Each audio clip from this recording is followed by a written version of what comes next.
higher density souls, which is a funny sounding word because when you say higher density, it almost sounds like they are more dense, but we understand what you're talking about. We'll use the word higher dimensional.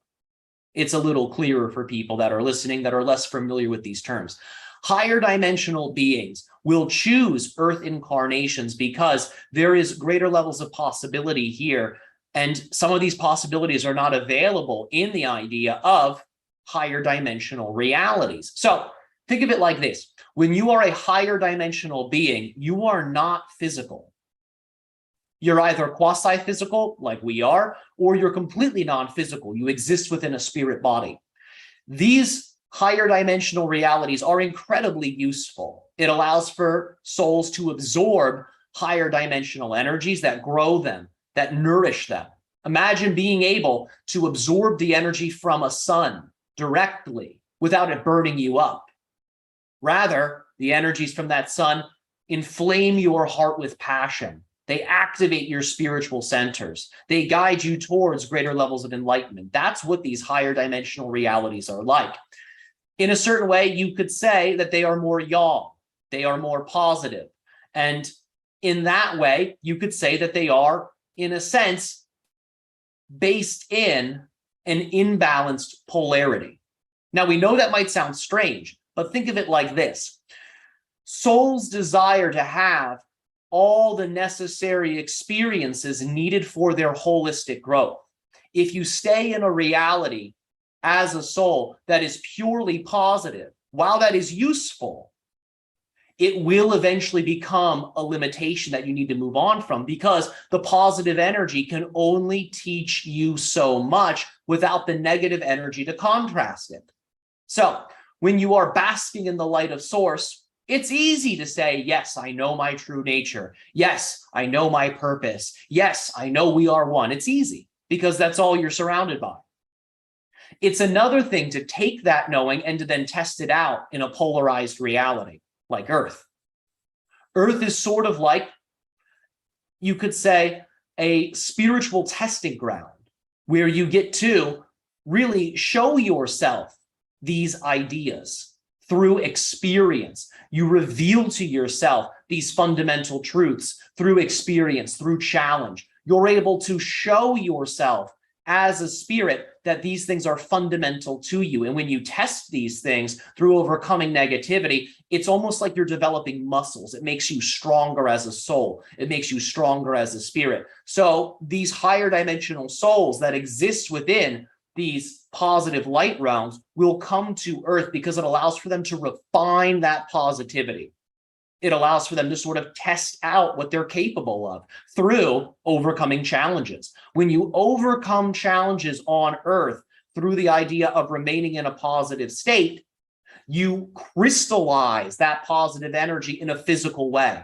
We had mentioned the idea of extracting the energies from the body and spiritualizing them. When you overcome that negativity through remaining in the heart, you are also spiritualizing your physical form. You're extracting that spiritual potential.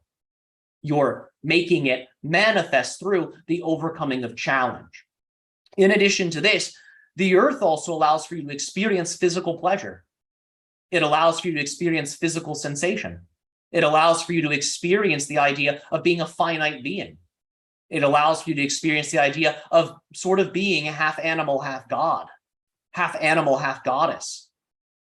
It allows for you to experience the nature of the Earth, the nature of cycles, and most importantly, it allows for you to experience time.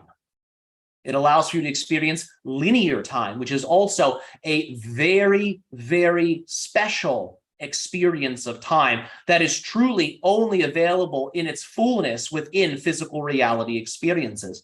Because when you're in a non-physical experience, when you're in a pure light realm, time's not linear for you. Things are happening in a very multidimensional way. But when you focus your experience of time linearly, you get to experience yourself as a character in a story. You get to experience change over time in a way that's designed to develop your character and your personal story. So there are many things available to you on Earth that are not available even in these highly positive light realms. So these souls will come here because they're able to experience all types of different things. You have all been in those realms, for you all emanate from the source.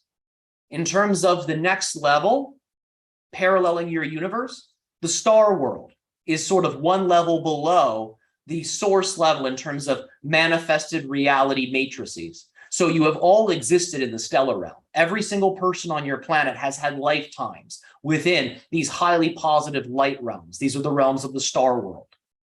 After this, your consciousness densifies a little bit more, and you begin to incarnate still as a quasi-physical and sometimes non-physical expression within the astral and mental planes of the planetary bodies that exist within your galaxy. And you grow and develop yourselves here as well. The next step in the densification process is lifetimes within a physical body, in a physical reality. So you have all trickled down throughout these different layers and levels, reaching Earth, because that allows for your consciousness to develop holistically. Once you're on Earth, you have the opportunity to ascend back up into the source. You have the ability to ascend up into these higher planetary worlds, up into these higher star worlds, up into the source once more. And every time an individual does that, anytime an individual climbs what you call Jacob's ladder, they enrich the source, they grow the source, and they actually become a source. When you re-merge with the source, you become a source yourself. This is why so many spiritual traditions were obsessed with the idea of perpetually focusing on the divine, specifically at the moment of death. So that way they could merge with the source once more, allowing for themselves to become one. But this is why souls come to Earth. You are all in the process of becoming gods, of becoming goddesses, of becoming sources yourself. You're already a micro source, but when you ascend into the macro source as a human whom has passed, you get to become a source with the magical potentials that a human being possesses. You are truly a balanced microcosm as a species. It's not this way in other realms. So there's more possibility here. And this is why souls are drawn to Earth.